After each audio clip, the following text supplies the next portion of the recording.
Selamat pagi anak-anak. Pagi, Bu. Ya. Selamat pagi, kita bisa berjumpa kembali di sini. Ibu cek dulu kehadiran ya. Agustina sudah ada, Ramlan, oh ya sepertinya semua sudah ada ya. Ya, kalau begitu kita sudah bisa mulai pembelajaran kita hari ini. Namun sebelum kita mulai, kita akan berdoa. Berdoa mulai. Berdoa selesai. Ya. Semuanya mukanya lesu-lesu. Semangat dulu, semangat pagi. Semangat pagi. Ya, oke. Terima kasih. Baik anak-anak, hari ini kita pembelajaran daring dengan KD, yaitu menganalisis kartu piutang dan melakukan pencatatan kartu piutang. Ya, Ibu menyampaikan ulang KD hari ini yang akan kita pelajari 3.4. Menganalisis kartu piutang dan 4.4 melakukan pencatatan kartu piutang. Ya. Sebelum kita masuk di pertemuan ini, pertemuan minggu lalu itu kita sudah membahas tentang dokumen-dokumen yang mempengaruhi dalam pencatatan mutasi piutang. Ya. Ada yang masih ingat dokumen-dokumen apa saja yang mempengaruhi transaksi di dalam pencatatan ke kartu piutang? Masih, Bu. Ya, silakan. Masih, Bu. Faktur penjualan. Ya, betul. Taufik, ada lagi? Nota kredit atau debit. Ya, nota kredit, ya, betul. Ada lagi? Bukti penerimaan kas. Bukti penerimaan kas. Ya, terima kasih. Jawaban kalian benar. Minggu lalu kita sudah belajar tentang itu dan hari ini materi kita yaitu tentang pencatatan kartu piutang atau pencatatan transaksi ke dalam mutasi kartu piutang ya. Ya. Namun sebelum Ibu memberikan materi, Ibu akan bertanya lagi satu pertanyaan. Ada yang tahu pengertian kartu piutang? Ada, Ibu. Ya. Saya, Ibu. Silakan Monica duluan, habis itu Agustina ya. Setelah itu Agustina. Monica, kartu piutang adalah? Kartu piutang adalah buku besar pembantu yang berisi informasi mutasi piutang perusahaan kepada setiap customer-nya. Iya, betul. Agustina, silakan Agustina. Kartu piutang adalah? Kartu piutang adalah akuntansi yang berbentuk buku pembantu yang memuat rincian mutasi piutang perusahaan terhadap semua pelanggan yang berhutang. Iya, betul ya. Kedua jawaban benar. Jadi kartu piutang ini adalah buku besar pembantu yang dibuat untuk mencatat setiap rincian. Ya, setiap rincian piutang pada debitur atau pelanggan. Ya.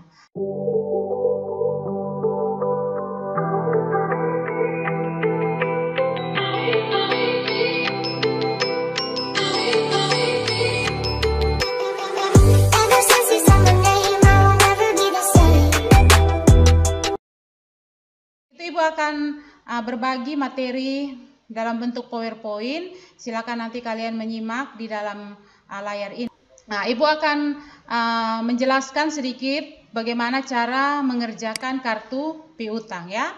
Ya, jadi sebelum itu kita lihat dulu transaksi-transaksi yang mempengaruhi kartu piutang. Tadi sudah di awal ada teman kalian yang sudah menjawab dokumen-dokumennya, dan transaksi yang mempengaruhi itu adalah transaksi penjualan barang secara kredit. Ya, itu transaksi yang pertama yang akan mempengaruhi dalam pencatatan kartu piutang. Terus yang kedua, transaksi retur penjualan. Ya, ini akan mempengaruhi juga dalam pencatatan kartu piutang. Dan yang ketiga, transaksi pembayaran piutang. Ya, ketiga transaksi ini akan mempengaruhi ketika kita membuat kartu piutang. Yaitu yang pertama, penjualan kredit ini akan berpengaruh kepada kartu piutang, yaitu kita akan catat dia dalam mutasi debit. Sementara retur penjualan dan penerimaan piutang ini akan berpengaruh dalam kartu piutang, di mana pencatatannya akan kita catat dalam mutasi kredit. Kita akan melihat contoh transaksi yang berkaitan dengan penjualan secara kredit transaksi pertama, transaksi kedua nanti berkaitan dengan retur penjualan, dan transaksi ketiga berkaitan dengan penerimaan piutang. Atas transaksi ini akan mempengaruhi kartu piutang seperti yang ada ini, ya, yaitu yang tadi saldo setelah ada retur tanggal 6, saldo piutangnya sisa 6.950. Tanggal 15 Oktober ada penerimaan pelunasan faktur atau penerimaan piutang, maka akan dicatat dalam kartu piutang dengan mutasi kredit. Dan jika dimutasi kredit, maka akan mengurangi saldo piutang. Sehingga saldo piutang PD Ludina pada tanggal 15 Oktober itu saldo piutangnya sebesar 4.950.000. Ya, demikian materi kita untuk hari ini. Sedikit penjelasan Ibu mengenai pencatatan kartu piutang. Ada yang mau bertanya? Ibu kasih kesempatan. Yang mau saya ingin bertanya. Silakan. Mengapa nota kredit dicatat dalam mutasi kredit? Di kredit, kenapa tidak di debit? Itu saja.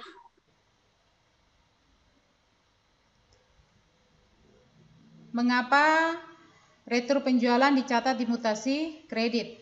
Pertanyaan dari Faradila.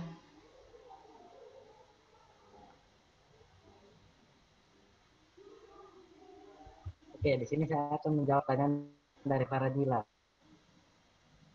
Silakan, Taufik. Mengapa retur penjualan dicatat di mutasi kredit bukan debit? Begitu Kak Ibu? Ya. Karena mutasi, karena retur penjualan itu mengurangi piutang dari debitur, sehingga dia ditulis di mutasi kredit. Ya, Faradila bagaimana? Terima kasih Taufik. Faradila? Ya, Ibu. Bisa? Ya. Ya. Bisa, Jadi Ibu. ya. Jadi yang disampaikan oleh teman kalian Taufik itu sudah benar ya. Mengapa sehingga retur penjualan itu kita catat di mutasi kredit? Karena ketika terjadi retur, maka piutang debitur tersebut akan berkurang. Nah, kalau piutang berkurang, maka dicatat di kredit. Ya, sehingga tadi transaksinya ada retur penjualan, di situ dicatat di mutasi kredit, dan itu akan mengurangi saldo piutang. Jadi setiap transaksi yang kita catat di mutasi kredit akan mengurangi saldo piutang. Sementara yang di debit, transaksi yang kita catat di debit akan menambah saldo piutang. Terima kasih. Oke, siap ya. Sekarang saatnya untuk kita mempresentasikan hasil kerja individu. Silakan Taufik. Oke, baik. Di sini saya Oke, Bu. Di sini saya akan menjelaskan hasil kerja saya. Ya. Sekian, Ibu. Ya, terima kasih buat Taufik yang sudah mempresentasikan hasil kerjanya. Selanjutnya kita akan mendengarkan pendapat dari teman-teman.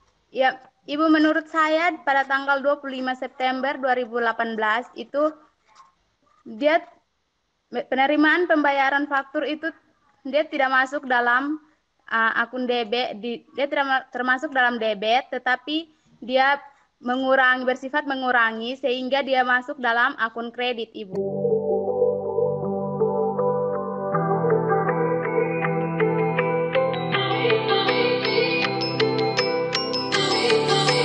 Baik anak-anak, terima kasih untuk pertemuan kita hari ini. Ibu mau menyimpulkan dulu pembelajaran kita hari ini, yaitu tentang pencatatan ke dalam kartu piutang. Ya. Jadi kartu piutang ini dipakai untuk mencatat setiap piutang yang ada pada debitur di salah satu perusahaan. Jadi debitur-debitur yang ada di perusahaan tersebut itu piutangnya kita bisa melihat, kita bisa tahu saldonya dengan kita membuat kartu piutang. Terima kasih, dan sebelum kita mengakhirinya, ya, satu orang pimpin doa. Berdoa mulai. Berdoa selesai. Terima kasih untuk pertemuan hari ini dan selamat pagi untuk kita semua ya. Pagi, Bu.